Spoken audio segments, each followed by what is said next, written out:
नमस्कार। एक बार फिर आपके सामने एक चैप्टर लेकर के यानी राशियों की तुलना जो 8.3 प्रश्नावली लेकर के हाजिर हूं। तो आज हम इस प्रश्नावली में हम करेंगे चक्रवर्ती ब्याज और सरल ब्याज की बात करेंगे सिर्फ। तो चक्रवर्ती ब्याज होता क्या है? ब्याज के ऊपर ब्याज लगना, यानी 6 महीने की बात करता है या साल बाद की बात करता है, यानी 1000 रुपए उसने उधार लिए और एक साल बाद यदि 1100 रुपए हो जाते हैं, ठीक है, तो अगले साल के लिए जो ब्याज है वो 1000 रुपए पे नहीं लगेगा, 1100 रुपए पे लगेगा। एक बात। दूसरी बात, इसके सूत्र की बात करें तो कुल राशि यानी राशि की बात करें यानी समेत ब्याज विद ब्याज जो पैसा है उसका फॉर्मूला क्या होगा? मूलधन गुणा 1 प्लस दर बटा 100 की पावर समेत। और यदि इसके अंदर से मूलधन माइनस कर दें तो वो क्या बन जाता है? चक्रवर्ती ब्याज बन जाएगा। ठीक है, तो हम क्योंकि प्रश्न ये कहता है ना कि निम्नलिखित के लिए चक्रवर्ती ब्याज एवं राशि ज्ञात करो।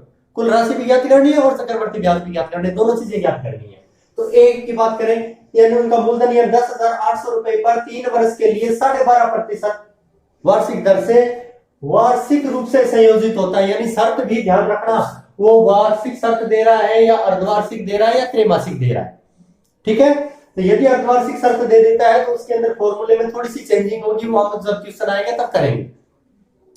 तो कुल राशि की बात करें तो कुल राशि का फॉर्मूला लिखा हमने मूलधन गुणा 1 प्लस दर बटा 100 की पावर समेत। मान रख दिया मूलधन 10,800 है, दर हमारे पास 25/2 यानी 12.5% है। 12.5% को हम क्या लिख सकते हैं? 25/2% लिखेंगे। और समय कितना है? 3 वर्ष के लिए उधार दिया उसने, तो समय 3 लिख दिया। अब इसको हल करते हैं। 10,800 ये 200 या 25/2 लिखा तो 200, 200 एकम 200 और 25 225, 225/200 घात 3 है। अब इसको क्या करेंगे? 3 है तो इसको 3 बार लिख देंगे। ये लो 1 2 और 3 बार लिख दिया। अब इसको कट करते हैं, 2 0 से 2 0, ठीक है, 25 के टेबल से कट कर रहे हैं। 25 निमा 200, 25 25 8 200, 25 निमा 200, 25 25 8 200। अब 2 के पाड़े से काट रहे हैं, 2 के पाड़े से इसको काटा 54 दूनी 108, फिर 2 के पाड़े से काटा 200 के 8 और 27 दूनी 54। यहाँ 27 बच गया, 9 ने 81 बच गया और यहाँ 225 बच गया, बटा में 800 का 32 बच गया। इन दोनों को गुणा किया तो 49 20 75 आया, बटा में 32 पड़ा है, भाग दिया 15,377.34 रुपए कुल राशि आ गई 3 साल बाद। अब बात करें ब्याज की, पहला उत्तर मिल गया। दूसरा, चक्रवर्ती ब्याज बराबर होता है कुल राशि माइनस है मूलधन। तो कुल राशि कितनी है? 15,377.34, 10,800 माइनस कर दिया, हमारे पास टोटल जो ब्याज है मूल चक्रवर्ती ब्याज है वो कितना आ जाएगा?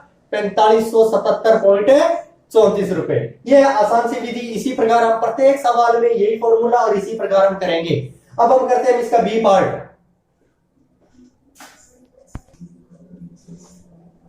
अब हम करते हैं इसका बी पार्ट। बी पार्ट में क्या लिखा हुआ? 18,000 रुपए पर 2.5 वर्ष के लिए 10% वार्षिक दर से वार्षिक रूप से संयोजित करने पर उसका मूलधन, उसका टोटल राशि और उसका ब्याज ज्ञात करो। तो देखो, सबसे पहले हम कुल राशि ज्ञात करेंगे। ध्यान रखना इस प्रश्न के अंदर यहाँ पे समय जो है वो 2.5 वर्ष लिखा हुआ है, इसको ध्यान रखना है अपने को। तो कुल राशि ज्ञात करने का फॉर्मूला यही है हमारे पास। अब देखो, कुल राशि में सबसे पहले 2 वर्ष की बात कर रहा हूं एक बार के लिए, इसको 2 पार्ट में बना लेते हैं प्रश्न को। क्या कर रहा हूं मैं? 2 वर्ष के लिए काम कर रहा हूं एक बार सारा का सारा। तो मूलधन गुणा 1 प्लस दर बटा 100 की पावर 2, 2 समय 2 वर्ष के लिए निकाल रहा हूं। तो 18,000 गुणा 100 एकम 100 और 10 110 पड़ गया, पावर 2 थी इसलिए 2 बार लिख दिया। देखो 3 0 तो 3 से 3 0 काट दी, 1 0 से 1 0 काट दी, क्या बच गया? 110 और 11 को गुणा किया 1210 और 18 कर दिया। इन दोनों को गुणा किया तो 21,780 रुपए आ गया 2 साल बाद में कुल राशि। 2 साल बाद में आई है। प्रश्न में पूछा 2.5 वर्ष के लिए कुल राशि ज्ञात करनी है, तो अभी तक आधे वर्ष की पड़ी है, करते हैं। अब क्या करेंगे? 2 साल बाद में ब्याज कितना आ गया उसका घटा दिया। कुल राशि ये आई थी 18,000 रुपए मूलधन था, तो 2 वर्ष बाद ब्याज आ गया, ये पढ़ा रहने दो, लिख लेते हैं। उसके बाद आधा वर्ष की बात करते हैं। अब अपने आधे वर्ष के लिए ब्याज ज्ञात करते हैं। आधे वर्ष के लिए साधारण ब्याज ज्ञात करेंगे। तो पीआरटी यानी मूलधन गुणा दर गुणा समय घटा 100 फॉर्मूला होता है। तो अब देखो, कुल धन ये लेंगे यानी 2 वर्ष बाद कौन सी राशि थी उस पर ब्याज लगेगा। चक्रवर्ती ब्याज का मतलब मैंने आपको बताया था, कुल ब्याज मूलधन के अंदर जुड़ने के बाद जो राशि आती है उसके ऊपर आगे ब्याज लगता है। तो 21,780 गुणा दर अपनी 10 और समय आधा वर्ष बटा 100। अब इसको 2 जीरो से 2 जीरो काट दी, 2 का भाग दे दिया, 1089 रुपए आ गया। ठीक है, अब ये आधे वर्ष के लिए ब्याज है और ये 2 साल का ब्याज था, तो टोटल 2.5 वर्ष के लिए ब्याज निकाल दिया आपने। ठीक है, 1% का उत्तर तो मिल गया ब्याज।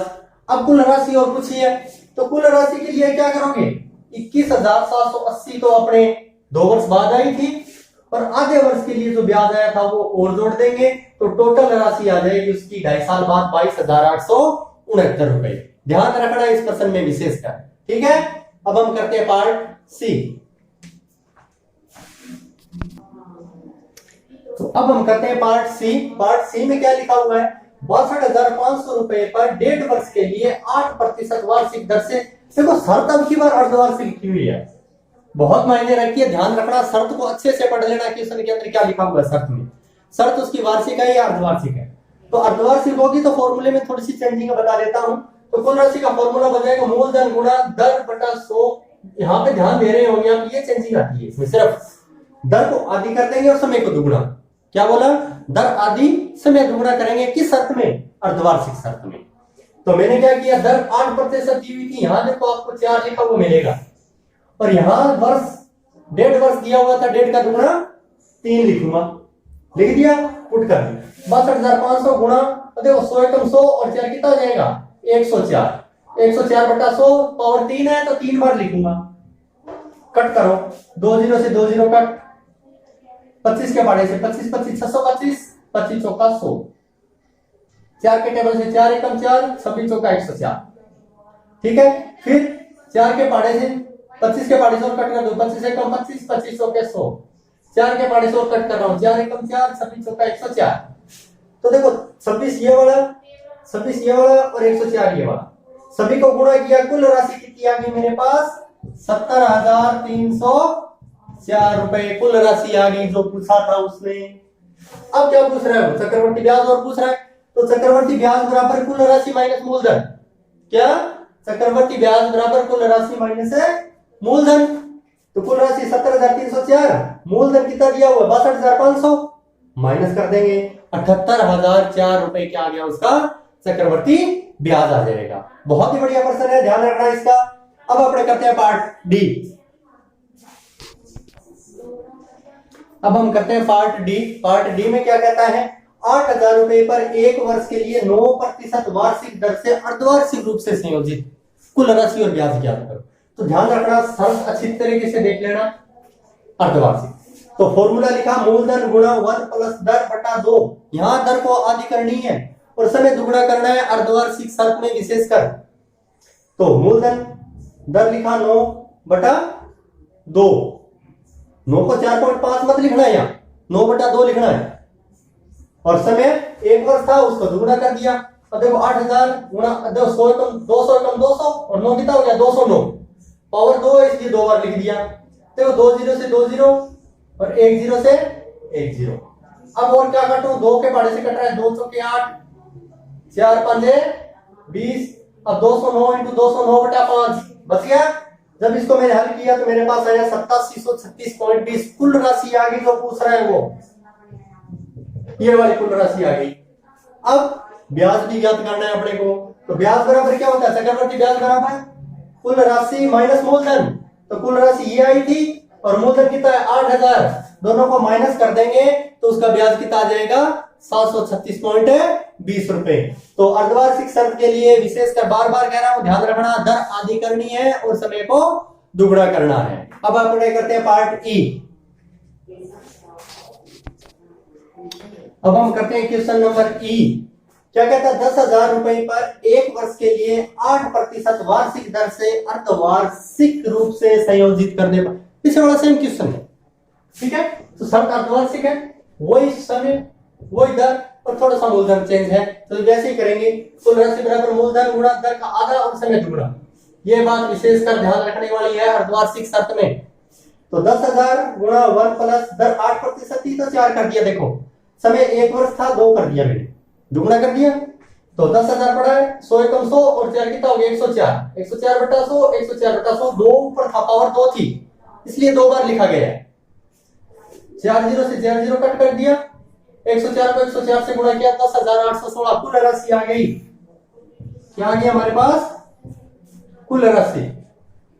अब चक्रवर्ती ब्याज बराबर कुल राशि माइनस मूलधन, तो कुल राशि ये आई थी और मूलधन कितना 10,000 माइनस कर दिया, अपने पास चक्रवर्ती ब्याज आ गया 10,816। तो ये थे हमारे पहले क्वेश्चन के 500 पार्ट।